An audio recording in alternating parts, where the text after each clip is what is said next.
Em junho de 1942, Reinhard Heydrich, um dos homens mais temidos do Terceiro Reich, estava morto. Mas a sombra de um homem como ele não desaparece com seu último suspiro. Pelo contrário, ela se alonga, envolvendo todos que carregam seu nome. Para sua viúva, Lina, e seus filhos, a morte dele foi apenas o começo de uma longa e sombria jornada. Quando a Alemanha desmoronou em 1945, o mundo que eles conheciam virou cinzas. Perderam suas propriedades, sua proteção e seu lugar privilegiado no império de Hitler. O que se seguiu foi uma luta desesperada pela sobrevivência, marcada por interrogatórios, batalhas legais e o fardo de viver sob um sobrenome que o mundo inteiro desejava esquecer. Mas para entender o fim, precisamos voltar ao começo. Há um clube de remo no final de 1930, onde um ambicioso oficial da Marinha conheceu uma jovem mulher de convicções políticas inabaláveis.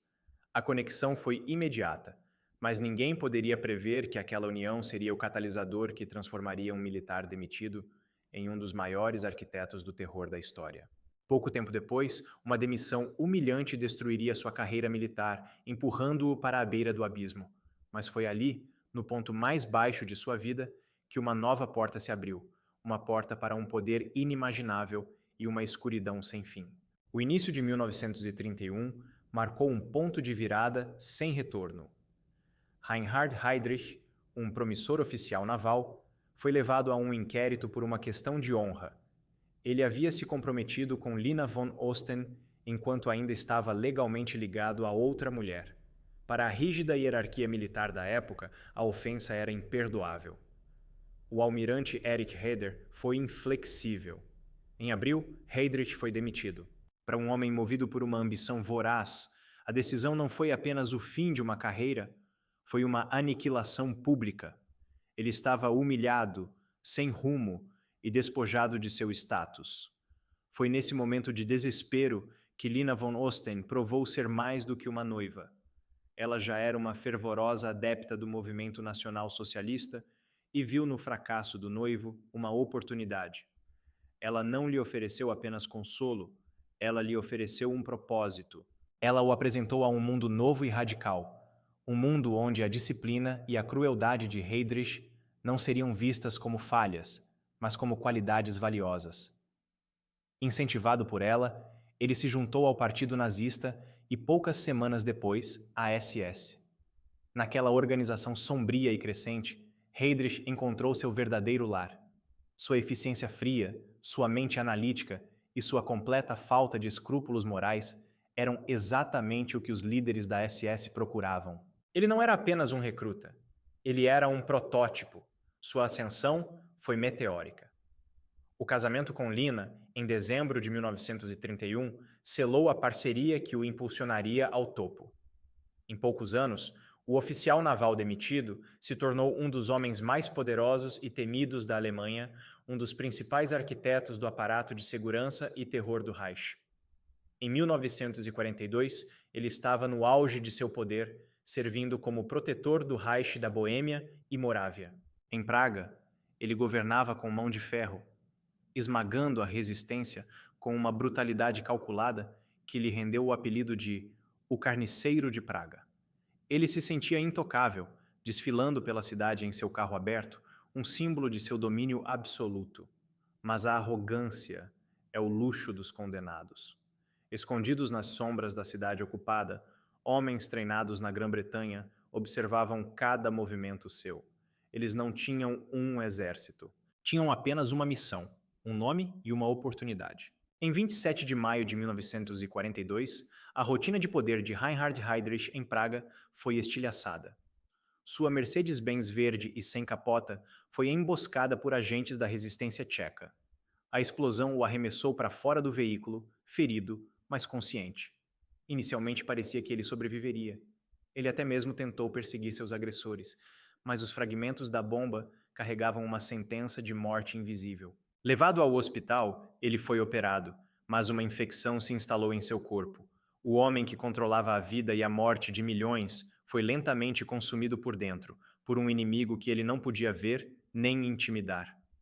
Em 4 de junho, 8 dias depois do ataque, ele estava morto. A resposta do regime nazista foi uma tempestade de fúria. Represálias brutais e em larga escala foram ordenadas. Aldeias inteiras foram arrasadas, e milhares de civis foram executados em uma onda de terror calculada para vingar a morte de um de seus mais leais executores. O mundo sentiu o tremor da ira do Reich. Longe do caos e do sangue, Lina Heydrich recebia a notícia não como a viúva de um tirano, mas como a esposa de um herói caído. Hitler cumpriu sua promessa de amparar a família. Ele lhes concedeu a posse permanente do castelo em Jungfernbrechen, na Tchecoslováquia ocupada, um oásis de luxo em meio a um continente em chamas. Ali, dentro dos muros de pedra, a vida continuava em uma realidade paralela. Lina se tornou a guardiã da memória do marido. Ela recebia a elite da SS, mantendo suas conexões sociais e preservando o mundo ideológico que eles haviam construído juntos. Era uma vida de privilégio isolado, uma bolha protegida do sofrimento que seu marido havia infligido ao mundo. Lina se via como uma viúva leal, honrando a memória de um herói nacional. Para o mundo, ela era a cúmplice silenciosa de um carniceiro. É possível separar o homem da monstruosidade de seus atos? E qual o papel de uma esposa que se beneficia desse poder? Deixe sua opinião nos comentários abaixo. A discussão sobre legado e responsabilidade é complexa e vamos mergulhar ainda mais fundo. Se você busca entender as páginas mais sombrias da história, você é um dos nossos. Apenas os escolhidos clicarão no botão vermelho para se inscrever e continuar esta jornada. Enquanto Lina se apegava ao passado dentro de seu castelo, o futuro avançava implacavelmente do leste. O som distante da guerra se tornava cada vez mais alto. O santuário que Hitler lhe deu estava prestes a se tornar uma armadilha, e os muros de pedra não seriam suficientes para protegê-la do mundo que seu marido ajudou a destruir. O som que antes era um eco distante no horizonte oriental tornou-se um trovão constante. A artilharia soviética se aproximava, e cada explosão era um prego no caixão do mundo protegido de Lina Heydrich. O castelo, antes um símbolo de poder e segurança, agora era uma gaiola dourada em um campo de batalha. A ilusão de que o nome Heydrich era uma armadura impenetrável se desfez com a poeira dos edifícios bombardeados. A decisão foi tomada em desespero: fugir. Com os filhos a tiracolo, Lina se juntou ao êxodo caótico de alemães que fugiam para o oeste. A mulher que antes recebia a elite do Reich agora era apenas mais uma refugiada em uma estrada lotada de medo e incerteza. A jornada foi uma descida brutal da opulência para a sobrevivência básica. Eles cruzaram a fronteira para o que logo se tornaria a zona de ocupação americana, trocando a ameaça do Exército Vermelho por um futuro desconhecido. A transição foi um choque. O castelo deu lugar a alojamentos temporários e superlotados. Os criados foram substituídos pela dependência de pequenos auxílios e da caridade de parentes distantes. A perda da propriedade, da renda e, acima de tudo, da proteção política marcou o fim de uma era e o início de uma nova fase, definida não pelo privilégio, mas pela investigação. Mas o que pesa mais quando se perde tudo? A falta de conforto material ou a aniquilação completa da sua identidade? Lina não era mais a esposa de um dos homens mais poderosos da Europa. Ela era a viúva de um criminoso de guerra, um título que a seguia como uma sombra em uma terra que tentava desesperadamente se livrar de suas próprias sombras. Nesse novo mundo de cinzas, quem define o que é justiça e o que é apenas sobrevivência? Para os aliados, a tarefa era clara: expurgar qualquer vestígio do regime nazista. Para Lina, a tarefa era ainda mais simples: sobreviver e proteger seus filhos. Mas seu sobrenome era um passaporte para o interrogatório, uma bandeira vermelha para cada autoridade que encontrava. Eles haviam escapado da guerra, mas estavam prestes a entrar em um novo tipo de campo de batalha. Um campo de batalha travado não com tanques e armas, mas com arquivos, testemunhos e o peso da história. Na Alemanha do pós-guerra, um processo chamado desnazificação estava começando, e Lina Heydrich estava prestes a ser a principal testemunha no julgamento de seu próprio passado. A partir de 1946, a vida de Lina Heydrich se tornou um jogo de xadrez contra seu próprio passado. O processo de desnazificação varreu a Alemanha, forçando milhões de cidadãos a preencher questionários detalhados, os Fragebogen, para determinar seu nível de cumplicidade com o regime. Foi a maior auditoria moral da história, um esforço gigantesco para separar os culpados dos seguidores, os oportunistas dos inocentes. Mas no caso de Lina, as linhas eram perigosamente borradas. Ela enfrentou uma série de audiências na Baviera. Os tribunais examinaram cada aspecto de sua vida. Sua filiação precoce ao partido nazista, seu casamento com um dos homens mais poderosos do Reich e os luxos que desfrutou enquanto a Europa queimava. Diante dos investigadores, Lina construiu sua defesa com cuidado. Ela se retratou como uma idealista, uma mulher que se apaixonou por um homem, não por uma ideologia. Ela insistiu que não tinha conhecimento nem participação nos deveres oficiais de seu marido. Eu era apenas uma esposa e mãe. Ela repetia, uma frase que se tornou o mantra de muitas mulheres da elite nazista. Mas um fato inconveniente assombrava sua narrativa. Ela havia se juntado ao partido nazista em 1929, 4 anos antes de Hitler chegar ao poder. Isso não era o ato de alguém levado pela maré. Era o ato de uma pioneira, uma crente convicta desde o início.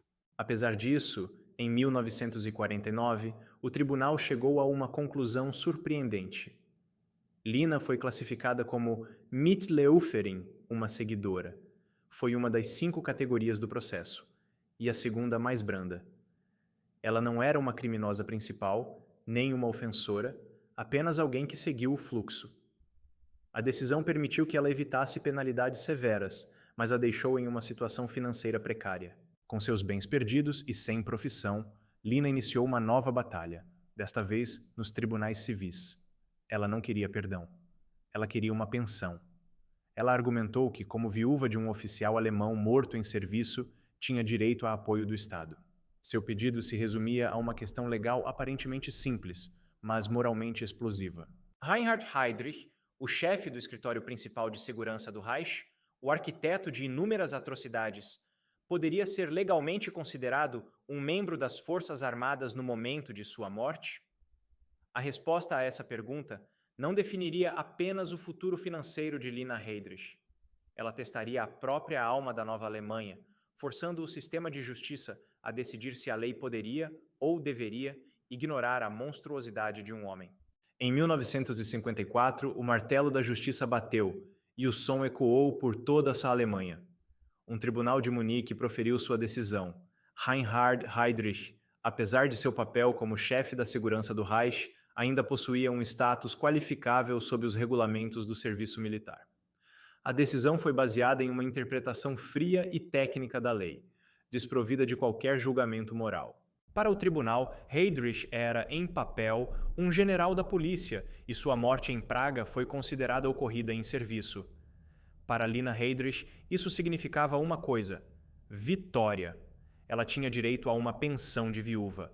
A decisão provocou uma onda de indignação.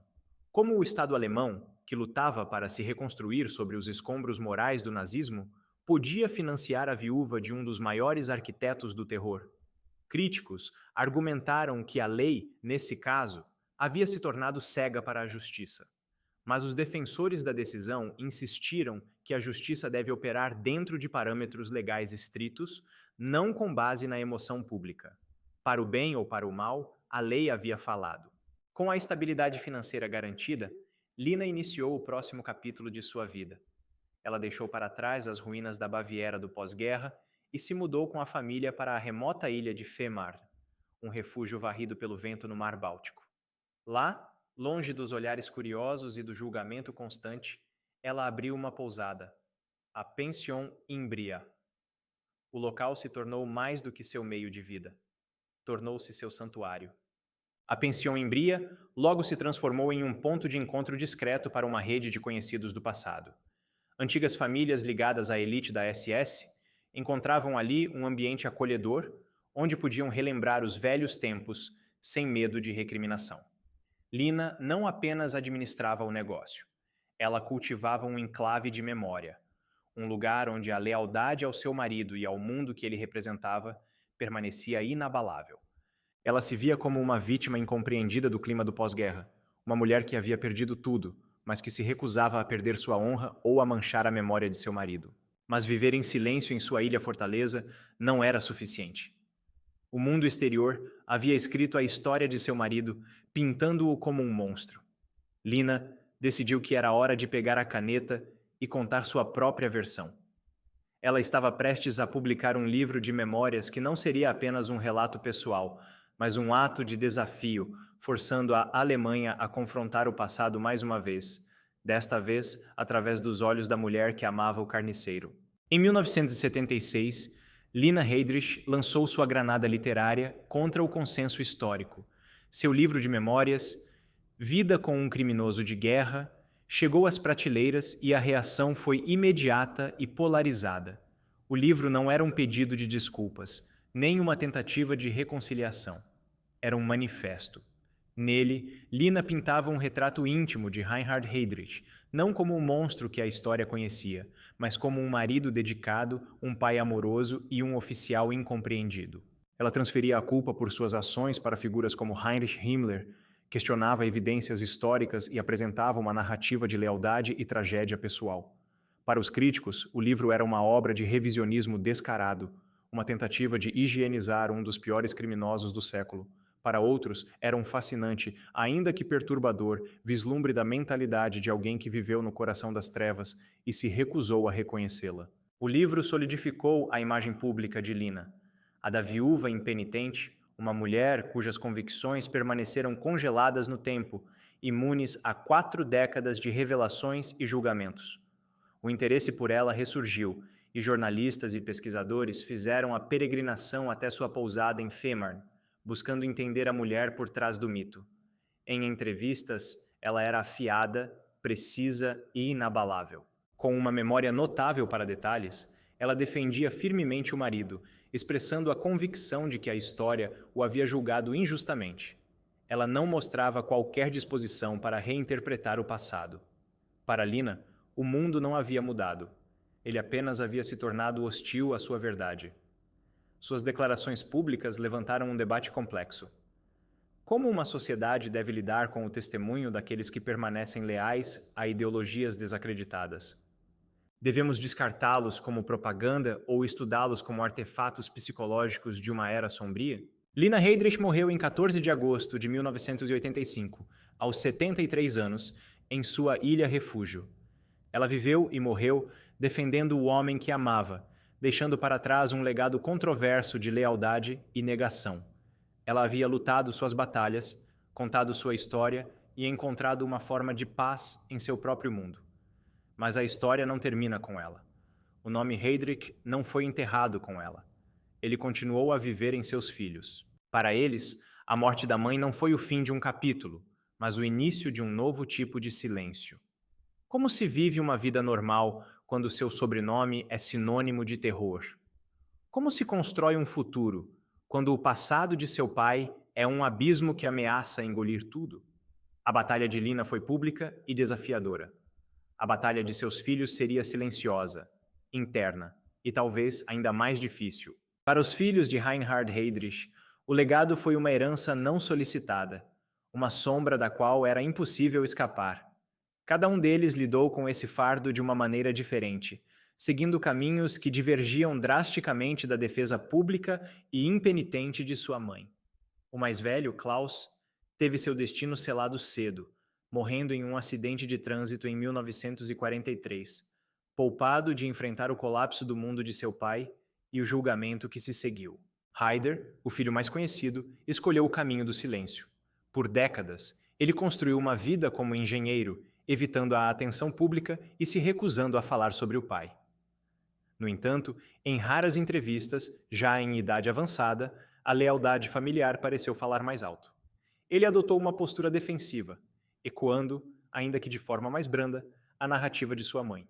Em 2011, ele causou controvérsia ao se oferecer para ajudar a restaurar a antiga residência da família na República Tcheca, um gesto que muitos viram como insensível ao sofrimento infligido por seu pai àquela nação. As filhas, Silke e Marta, buscaram refúgio no anonimato quase completo. Pouco se sabe sobre Silke. Marta, por outro lado, permaneceu na ilha de Fehmarn, o último refúgio da família. Em uma rara declaração, ela resumiu o peso de seu nome. As pessoas não podem imaginar como é ter um pai assim. O nome me persegue dia e noite. Ela nunca conheceu o pai e sabe pouco sobre ele, mas a sombra dele define sua existência. O contraste dentro da família é ainda mais acentuado pelo sobrinho de Reinhard, Peter Thomas Heydrich, que lamentou publicamente o fato de seus primos nunca terem se distanciado simbolicamente das ações do pai. Enquanto Lina escolheu lutar contra a história, seus filhos escolheram não lutar. Eles não se envolveram em política extremista, nem buscaram reabilitar o nome da família. Eles optaram pela privacidade, pela normalidade, por uma vida o mais distante possível da sombra de Reinhard Heydrich. A história deles é um lembrete poderoso de que o legado de grandes crimes não recai apenas sobre as vítimas, mas também, de uma forma muito diferente e complexa, sobre os descendentes dos perpetradores. O que você faria se carregasse um nome tão pesado? É possível separar a identidade de uma pessoa de seus ancestrais? A discussão sobre culpa, herança e responsabilidade é interminável. Deixe sua opinião nos comentários, mesmo que de forma anônima. Sua perspectiva é valiosa. Se esta jornada pelas sombras da história te fez refletir, inscreva-se no canal, curta o vídeo e junte-se à nossa comunidade. A história da família Heydrich prova que, às vezes, a batalha mais longa e difícil não é contra o mundo, mas contra o próprio sangue.